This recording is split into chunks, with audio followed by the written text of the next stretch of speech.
இங்கே அன்றைக்கு எகிப்திலே பிறக்கிற எபிரேய பிள்ளைகளை, பிறந்த குழந்தைகளை நதியிலே போட்டுவிட வேண்டும் என்று சொல்லி, அவர்களை கொலை செய்து விட வேண்டும் என்று சொல்லி பார்வோன் ஒரு பெரிய கட்டளையை ஏற்றிருக்கிறார்.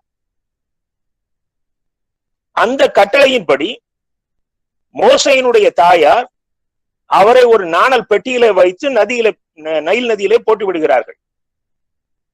எனக்கு அருமையான தேவனுடைய அன்பு பிள்ளைகளே, அத்தனை பிள்ளைகளும் மரித்திருக்க, அவரோடு பிறந்த அந்த நாட்களிலே பிறந்த அத்தனை பிள்ளைகளும் மரித்திருக்க, ஒரு ஜீவனை கர்த்தர் காப்பாற்றுகிறார் என்றால் அதற்கு ஒரு நோக்கம் உண்டு. நீங்கள் இந்த ஒவ்வொரு வார்த்தைகளையும் உற்று கவனியுங்கள். இது ஆவியானவர் என்னோடு நேற்றைய தினத்திலிருந்து பேசிக் கொண்டிருக்கிற ஒரு வார்த்தை. இன்றைக்கு ஜீவனோடு இருக்கிற நம்மை குறித்து கர்த்தர் ஒரு திட்டம் வைத்திருக்கிறார். என கருமையான தேவனுடைய அன்பு பிள்ளைகளே, நம்மை சுற்றி எத்தனையோ மரண செய்திகளை கேட்டுக்கொண்டிருக்கிறோமே, இந்த வினாடியிலே நாம் ஜீவனோடு இருக்கிறோமே, அதற்கு ஒரு நோக்கம் உண்டு.